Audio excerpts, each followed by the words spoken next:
diplomasi publik Afrika Selatan dalam penyelenggaraan Piala Dunia 2010.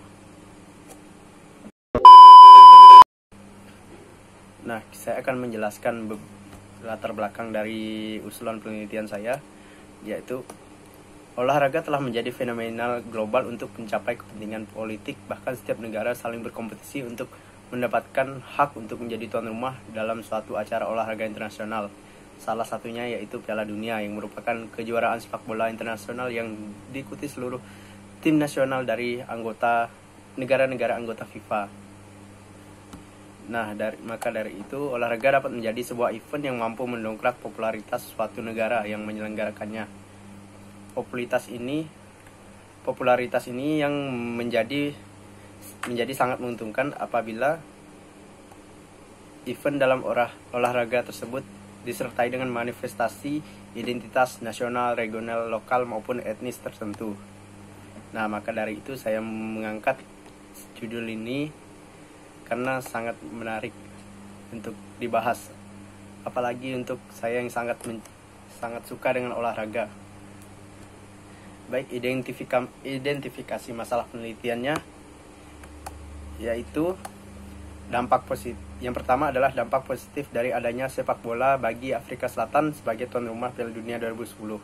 Yang kedua, keuntungan yang didapat dalam melakukan diplomasi publik atau soft diplomasi dalam bidang sepak bola.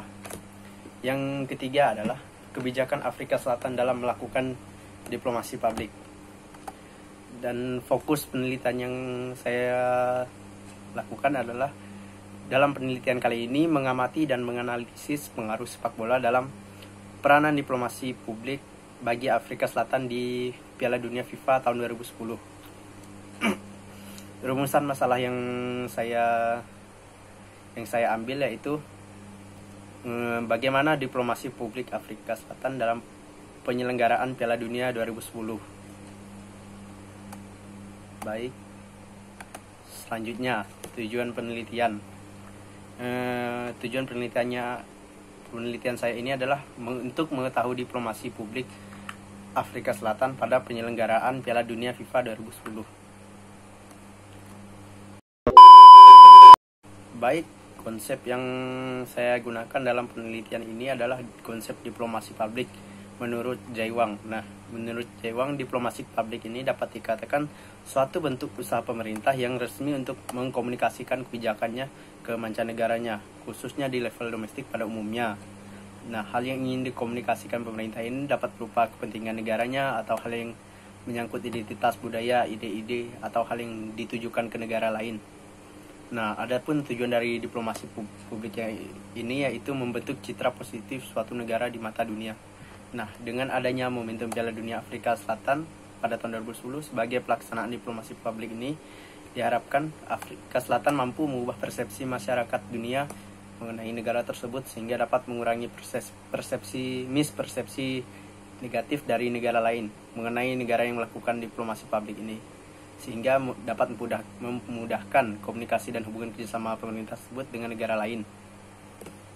Nah, diplomasi publik ini mencakup 3 tujuan utama, yaitu yang pertama mempromosikan tujuan dan kebijakan negara, yang kedua bentuk komunikasi, nilai dan sikap, dan yang ketiga sebagai sarana untuk meningkatkan pemahaman bersama dan kepercayaan antar negara dan masyarakat. Nah, landasan teori yang saya gunakan adalah teori peran. Nah, teori peranan ini menegaskan bahwa perilaku politik adalah perilaku dalam menjalankan peranan politik. Teori ini berasumsi bahwa sebagian besar perilaku politik adalah akibat dari tuntutan atau harapan yang kebetulan dipegang oleh aktor politik. Nah, dalam hal ini Afrika Selatan memanfaatkan perannya sebagai tuan rumah pada tahun 2010 dalam melakukan diplomasi publik dan mempromosikan kebijakan-kebijakannya yang dibuat oleh Afrika Selatan berdasarkan budaya dan perilaku dari negara tersebut. Nah, saya akan menjelaskan juga jenis penelitian yang dilakukan. Nah, dalam melakukan penelitian ini, penulis menggunakan metode penelitian kualitatif, di mana metode ini bisa menganalisis sebuah kasus dan fenomena yang ada dan memaparkannya. Nah, menurut Sugiono, pada bukunya yang berjudul Metode Penelitian Kualitatif dan Kuantitatif, yang mendefinisikan kualitatif itu merupakan metode penelitian yang berdasarkan pada filsafat, juga dapat digunakan untuk meneliti objek yang bersifat alamiah, di mana peneliti memiliki peran sebagai instrumen kunci. Nah, dengan penelitian ini dapat memperdalam terhadap individu ataupun suatu organisasi maupun kelompok dalam waktu yang sudah ditentukan. Studi kasus ini juga dapat menghasilkan data-data yang kedepannya bisa dianalisis menggunakan teori.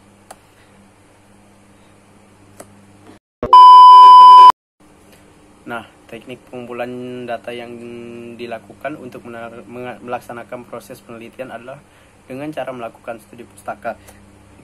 Nah, studi pustaka yang dilakukan oleh peneliti dengan tujuannya untuk mengumpulkan buku-buku dari perpustakaan dan membacanya. Buku tersebut nantinya akan menjadi sumber data yang segera diolah dan dianalisis serta ditarik kesimpulannya. Baik, mungkin hanya ini saja yang dapat bisa saya jelaskan. Kurang lebihnya saya mohon maaf sebelumnya. Apabila terdapat banyak kekurangan, saya mengucapkan mohon maaf sebesar-besarnya.